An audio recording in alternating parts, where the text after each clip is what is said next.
In this week's lecture, we will cover the following topics: selecting assistive technology for students, integrating assistive technology into a student's IEP, and selecting and designing a student's augmentative communication system. Let us begin this week's lecture with looking at how one selects assistive technology for students. As you know, the driving purpose of assistive technology is to increase, maintain, or improve the functional capabilities of individuals with disabilities. To this end, assistive technology can be used in a wide variety of ways, offering low, mid, and high-tech solutions. Low-tech AT devices often do not require much training. They are less expensive and do not have complex or mechanical features. For example, this can include handheld magnifiers, large print text, using paper and pen to communicate, canes and walkers, as well as reachers or grabbers. This could also include alternative input for using a mouse, such as keyboard shortcuts, trackballs, joysticks, touchscreens, head pointing systems, and eye gaze systems. This can also include alternative keyboards such as expanded keyboards, mini keyboards, one-handed keyboards, on-screen keyboards, and customizable keyboards. Additionally, some students with disabilities prefer to use switches. In fact, switches are at the core of access technology. What can appear to some as simply a button can be properly selected and installed, and thus open worlds of access to communication devices, environmental controls, computer software, and mobile devices. For example, there are hardware devices that emulate inputs such as a mouse click or enter. One high-tech solution that is widely used is speech recognition software. Speech recognition capabilities, as we know, are becoming more powerful every day. For example, advances in speech recognition software have created an environment in which students can read to a computer and the computer can evaluate their reading abilities. Speech recognition software is also being used to help students learn language. Speech recognition is also powering e-readers, Google search engines, and many other applications. This increase in the use of speech recognition software is enabling users who have difficulty with using keyboards to expand the number of ways they can use conventional technology. In any case, it is clear that there is no shortage of low, mid, and high-tech solutions for assistive technology. Having said that, the wide range of options can make choosing the right technology quite challenging. With this in mind, the following elements should be addressed as one develops an IEP and considers including assistive technology. One should conduct an instructional analysis in order to determine what may be beneficial to the student. This assessment should include educationally relevant tasks as well as a review of how the student performs in different learning environments. Therefore, the IEP teams must consider each student's need for assistive technology, devices, and services. In the end, there are no clear-cut answers. However, by considering all the possible needs, we should hopefully make a well-informed decision. With this in mind, here are some considerations to think about. 1. Assistive technology, devices, and services should be considered for all students with disabilities, regardless of the type or severity of disability. This is crucial, as this approach will help avoid making assumptions regarding students' needs. The IEP team, number 2, should consistently use a collaborative decision-making process that supports systematic consideration of each student's possible need for assistive technology devices and services. This is also important as all too often decisions about students are made in a vacuum without getting everyone's input. This could result in not having a full picture of a student's strengths and challenges. Number 3, decisions regarding the need for assistive technology devices and services should be based on the student's IEP goals and objectives, which should consider access to curricula and extracurricular activities and progress in the general education curriculum.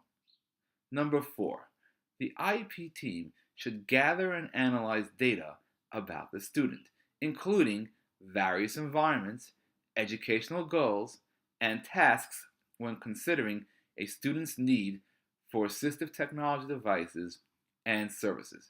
Number 5, when assistive technology is needed, the IEP team should explore a range of assistive technology devices, services, and other supports that address identified needs.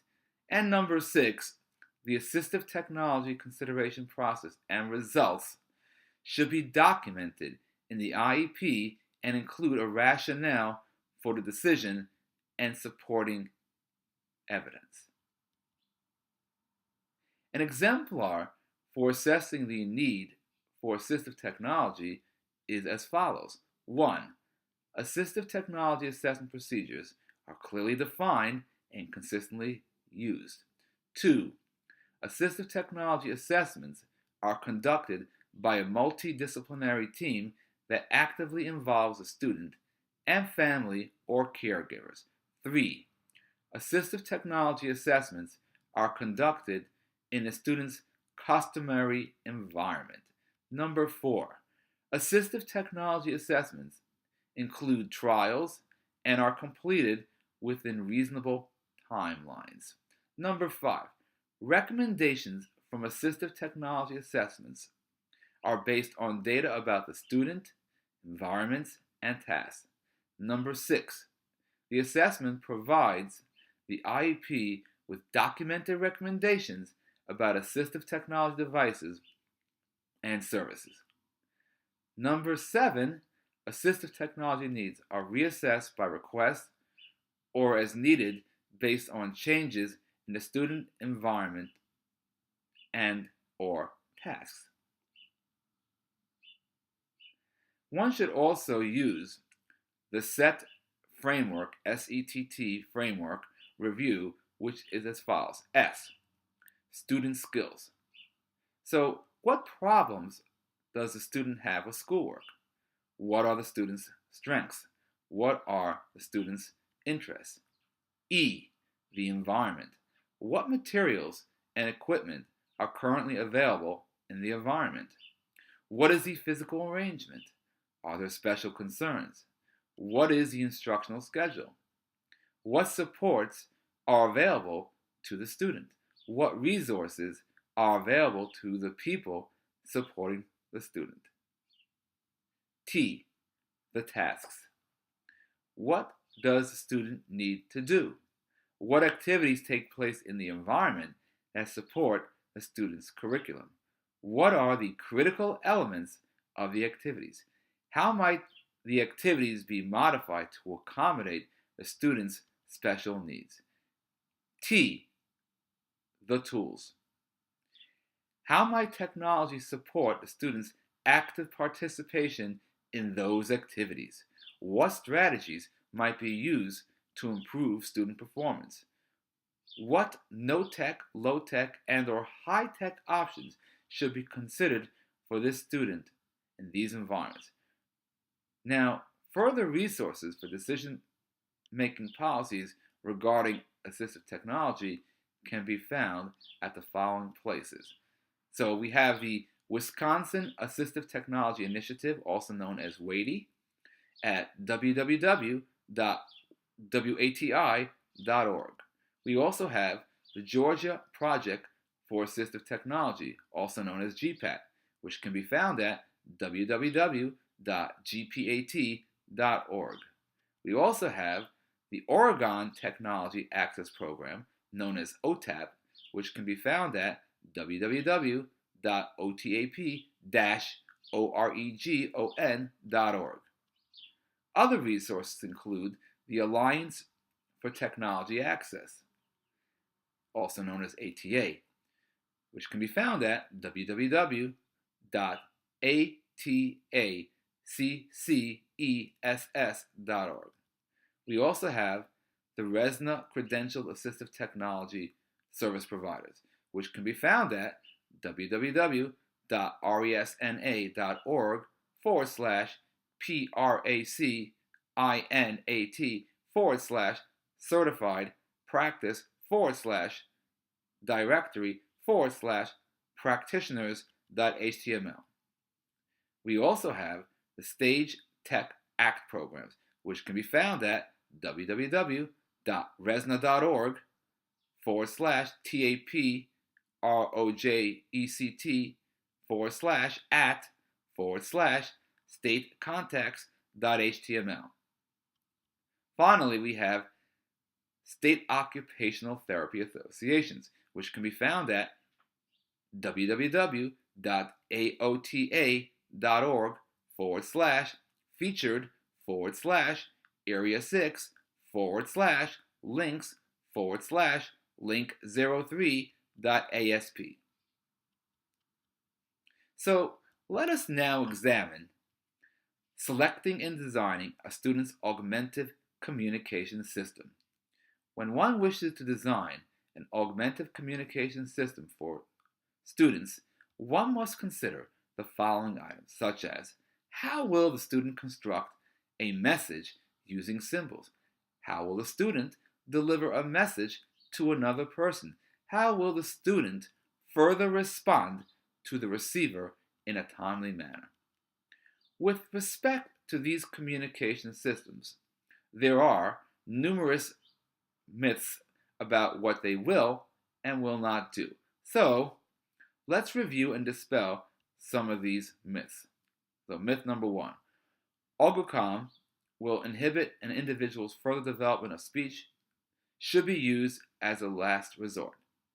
Reality is it does not inhibit the individual's further development of speech. In fact, it may enhance speech development. Naturally, one has to carefully assess the student's abilities to make sure that it's fully used. Myth number 2.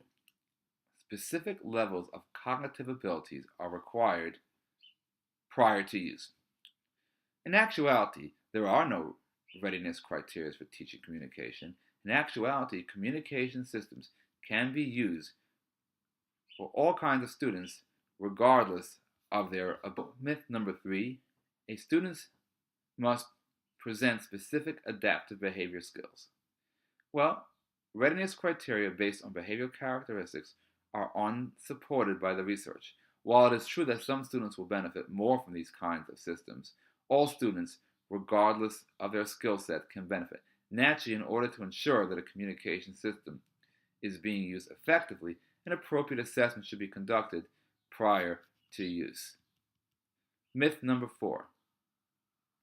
It requires some level of literacy skill prior to consideration. Well, once again, augmentative communication devices can be used to support or scaffold in the educational process and can further develop literacy skills. As noted before, an appropriate skills assessment will ensure that this system is appropriately and effectively used. Well, now that we've dispelled a few myths, let's discuss factors one should consider during collaborative augmentative communication assessments. This should include assessing developmental status, communication status, attributes of the environment, communication needs, all-com solutions, and an effectiveness of solution. One should also consider the symbol system, meaning what is used to represent vocabulary. Does it have easy access to frequent vocabulary? How are the parts of speech supported? How does classifying work? Is a visual scene user-friendly? Vocabulary. How will the child be able to express within the system? Is the program empowering? Is it motivating? How easy is it to function? What are its variety of communicative functions? Does it know how to adapt to the child's age and culture? Does it include kid talk? Also, how does one access the system?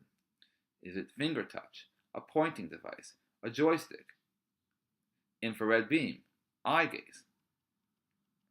Well, that wraps up this week's lecture. Here are a few applications that you may want to look at for further learning.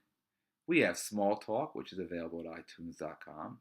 We have Voice for You, which is available at http://voice4uaac.com. We also have the ICOM, which is also available at iTunes. We also have Tap to Talk, which is available at www.taptotalk.com. We also have the Tap to Speak designer, which is also available at the taptotalk.com site. And of course, we have Proloquo to Go, which can be downloaded at iTunes.